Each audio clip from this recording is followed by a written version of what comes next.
Welcome to the eBSI Export Academy's International Trade Specialist program. 42 video courses designed to boost your global trade skills. In this course, Introduction to Exporting, you'll discover the 5 essential questions every exporter must answer before exporting, how to overcome common barriers to global trade, and practical steps to choose your first markets. Ready to go global? Let's begin. In this unit, you will learn about export transactions, the difficulties with them, and how to overcome these difficulties. This will be achieved by examining the fundamental questions related to the export process, analyzing the challenges to be overcome in an export transaction, and detailing the steps necessary to start with the export process. In this learning unit, we will show how to identify the key players and roles within the international trade process, and how to effectively design an international marketing strategy. To simplify matters, we will use icons to represent the main parties and roles: the exporter, global trade, the process of exporting, the importer, distribution, and the end consumer. Companies ask themselves the following questions: why export? When to export? Where to export? How to export? Possibly the most important question: at what export price? As you progress through this course, each question will be answered in turn. Historically, exporting is defined as the sale of goods or services by a company in one country, the export company, to one in another country, the import company. The export company supplies goods and services to the import company, which in turn reimburses them for doing so. Who can export? In most countries, anyone registered for tax can export. A company with a successful business in the domestic market and offering a competitive, high-quality product or service has an excellent foundation from which to build an export business. From the entrepreneur's perspective, someone who is convinced that the future security of his company lies in exporting, or has either the authority or the support of management, can implement an export business development strategy for their company. Challenges to overcome. As in all commercial activity, the goals to be attained are to minimize risk by continuing to increase the number of customers and diversify into new markets, to increase production to attain economies of scale, and to continue to strengthen the company image. Exporting is almost vital to attain all of the above, especially as the effect of a slump in the domestic market may be cushioned by increased sales in other markets, which may even be growing. The advantages of exporting. It compels the company to make systematic, medium and long-term forecasts, highlighting future possible problems. Unexpected adverse developments can threaten the existence of a firm. Although it is impossible to eliminate them, using long-term forecasting coupled with systematic planning, they can be usually avoided or accommodated for. Exporters are given access to further information, enabling more informed decisions to be made faster. It enables access to preferential finance used to encourage exporting. It is vital to have a medium and long-term strategy. Company size is irrelevant. While some companies are often highly successful in exporting, large domestic companies have been known to have spectacular failures on entering the international market. Normally, large companies regularly export their products and have a well-consolidated export department. Do you believe that exporting is only for large companies? Attitudes to overcome. There are, however, a number of misconceptions small and medium-sized companies have to overcome to successfully enter the international market. It is necessary to plan on a medium and long-term scale. Planning horizons must be extended into the medium and long term, as short-term planning is no longer adequate. Avoid unending improvisation. A well-defined marketing plan is necessary to avoid firefighting, a feature that absorbs resources without there being any beneficial return. Inadequate distribution channels. To expect that a distribution channel that has worked well in one market will replicate successfully in another is a common mistake made by companies entering the international marketplace. As each market is unique, the most suitable method of accessing it must be sought and used. Not meeting delivery deadlines. Remember, a company is most vulnerable as it starts to enter a new market, so deliveries must be on time. The considerable cost and resources of generating a new customer may be set to naught by one failure to deliver on time. Many exporting companies fail to understand the importance of on-time deliveries, frequently losing their distributor as well as their customer. Inadequate after-sales service. After-sales service is usually considered a substantial part of the overall package. It is often used as a selling point. Depending on the product and the international contract, the exporter or importer is designated this function. Regardless, the end user must be offered an after-sales service comparable, if not better, than that offered by the competition. The exporting company will achieve significant success if it overcomes these challenges through the careful planning and management of its business processes. Resources needed. The resources needed by a company moving into the international market may be stated as follows: production capacity, financial capacity, the company's position on the domestic market, and adequate organization. Let's now analyze each in turn. Firstly, production capacity. The company must identify how it plans to meet the increased production capacity required to service this new market. The possibility of subcontracting certain elements, or indeed the entire extra production, should not be overlooked. Secondly, we have financial capacity. Apart from the production capacity, the company must also have access to sufficient financial resources to successfully consolidate its export activity. It should not be forgotten that the financial planning to export must take into consideration the medium or long-term goals. When entering the international market, care must be taken to ensure that the cost is in no way borne by a reduction in the service given to the domestic customer. Institutions supporting foreign trade, such as chambers of commerce, business associations, must not be overlooked as a source of finance. One must include in those costings the financial resources needed for the necessary market research, as well as those required in getting involved in the market itself. The position of the company in the domestic market. When entering the international market, a company already well positioned in the domestic market will have a distinct advantage over its competitors. It will be better resourced to face the challenges it will meet in entering foreign markets. Organization. On entering the export market, or soon afterwards, it is essential to create an export department capable of dealing with the multiple tasks involved in exporting. The company has two options when creating an export department: recruiting internally, followed by intensive training in the skills required for international trading. The disadvantage of following this route is that although the workers know the product perfectly, they probably know very little about the international market, and acquiring the skills to do the job well requires lengthy exposure to it. Hiring experts in the field from outside.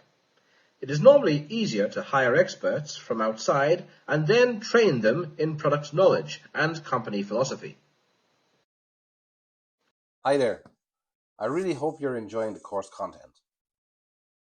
We worked hard to create a video version of our interactive course that's available on our online campus. If you're finding it of benefit, please like and subscribe. It'll help us spread the word to others who may be interested.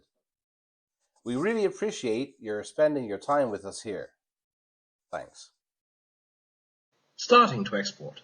Having first ascertained that the company has the internal attributes required to export, one must then look at the external requirements needed. A broad and in-depth knowledge of foreign markets is a general requirement for export. This includes their geographic, economic, and commercial attributes, as well as the social and industrial policies adopted in those countries. Export products and services. It is interesting to note that both products and services are exportable. Although many services cannot be exported, some certainly can. New information services. Based primarily on information technology, new exportable services are continually emerging. For example, a company engaged in national market research studies can easily access the international market through the Internet and sell its results there. Starting the export activity. There are many ways a company may choose to enter the international market. Participating in an international trade fair held in one's own country is a common enough starting point. At these fairs, it is the foreign visitors who come to investigate our products, rather than we having to approach them. This is known as passive exporting. When a customer likes a product, they will buy it, but in short, no serious commitment has been made to create a market, so an adequate follow-up is seldom made. Participation in international type trade fairs at home almost certainly will result in some orders from new foreign customers, and it is at this point we need a timely intervention. Having used the trade fair to launch some export sales, the pattern of sales could quickly be examined to identify which sales were just to the customer's occasional needs, and which are fertile markets for our product or service. Consulting sources of information. Some initial resources must be committed to gain the best and widest information possible to evaluate the potential to succeed in the identified market. Once evaluated, the substantial resources necessary to study the market in situ must be committed. The initial resources will be focused on gathering and evaluating information available from chambers of commerce, specialized directories, the Internet, customs statistics, and public institutions. Exporting from the sales department. At this initial stage, it is most important that skepticism be avoided.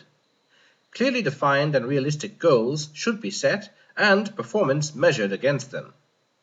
Exporting should always be viewed as a medium to long-term activity, never a short-term one. Initially, there may be no export manager.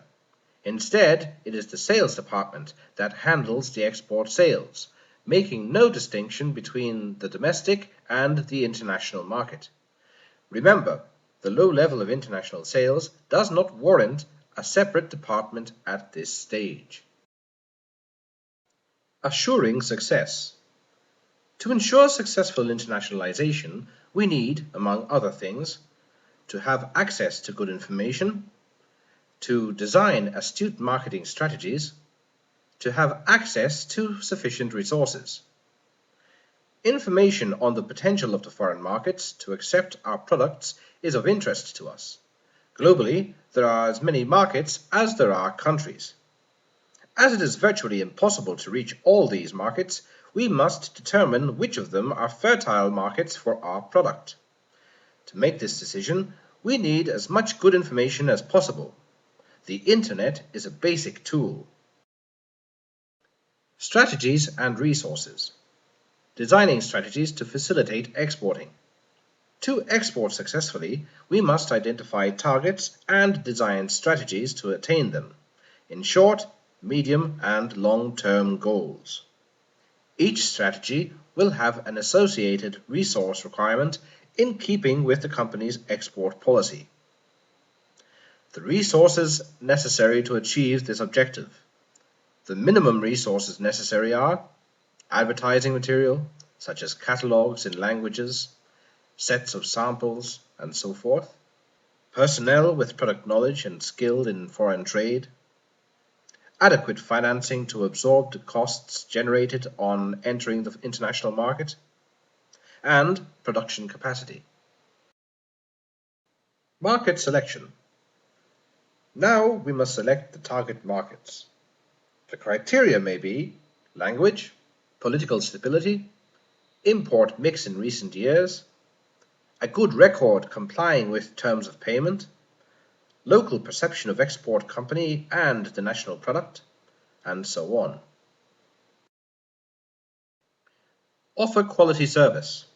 Firstly, it is important to develop our marketing plan and then organize the department internally to best service the needs of our agents, sales team, importers, and prospective customers. Entry to the market will initially involve a promotion, and this should result in sales. Okay, we're close to the end of the lesson. If we haven't done so already, please like and subscribe, and if you have any questions or comments, feel free to add them in the comments section below. To facilitate exporting, the sales section will develop an export subsection as indicated in Organizational Chart B below. Eventually, the export department will evolve into a section in its own right, reporting directly to the general manager. Company image. At the same time, a company image as well as a product brand image must be developed for the new market, in accordance with company policy. These two concepts, the new organizational chart and the new company image, will ensure a structured approach to the implementation of the company's fledgling export activity. New business culture. This developing culture will enhance relationships between the staff so that the company's human resources take on ownership of this activity. The idea is to move from being a domestically focused company to being internationally focused, where the rules of the game are much more exacting with little margin for error as the cost of failure is far higher. To succeed, the company must embrace the changes in culture as well as the changes in structure the decision to export involves. There is a rule of thumb that says that SMEs exporting 25% of its production has a far greater chance of surviving long-term than a company that does not reach this figure. Changes in the international distribution process. Economic globalization and the incorporation of new information technologies into business processes are changing current national and international distribution structures. Let's take a look at the international distribution chain. For example, the exporter, shipment and transport, the importer, warehousing and distribution, and the consumer. The exporter works with the importer. The importer is responsible for selling the product to retail stores, and these stores are responsible for then selling the product to the end consumers. Often, this chain can be expanded. There can be more players between the importer and the end consumer: regional and local distributors, shops.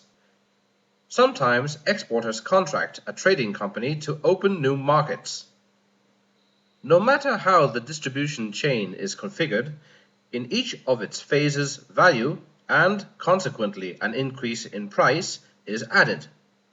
In other words, each of the parties that exist between the exporter and the end consumer raise the final price of the product. Further reading. Given the importance of this subject, we have compiled a series of in-depth resources for your further reference. 1. Is there really a market for your product? 2. Export Strategy for the Small and Medium Enterprises. This course includes a number of additional resources, including the examples above. You will be able to access them if you sign up for the full course at the link below. You can find this link also in our description and pinned to the comments below. Discuss this unit. When you sign up for the full certificate course, you will be able to discuss this unit on the forums to clarify any queries or comments you may have. Congratulations, you have completed this learning unit. In this unit, you learned about export transactions, the difficulties with them, and how to overcome these difficulties. You examined the fundamental questions relating to the export process. You analyzed the challenges to be overcome in an export transaction, and you went through the steps necessary to start the export process. If you have any questions, visit our forums and post your questions, as we will be very happy to interact with you further. Thanks for participating in this online video course. The paid version of this program includes more interactive content, supplementary materials for download, forums, an online test, and certificate award. If you would like to achieve this course certificate, then follow the link in the description below or in the pinned comment. Don't forget to like and subscribe, and if you would like to binge all 42 course units, here's a link to do so. You'll find it also in the link below.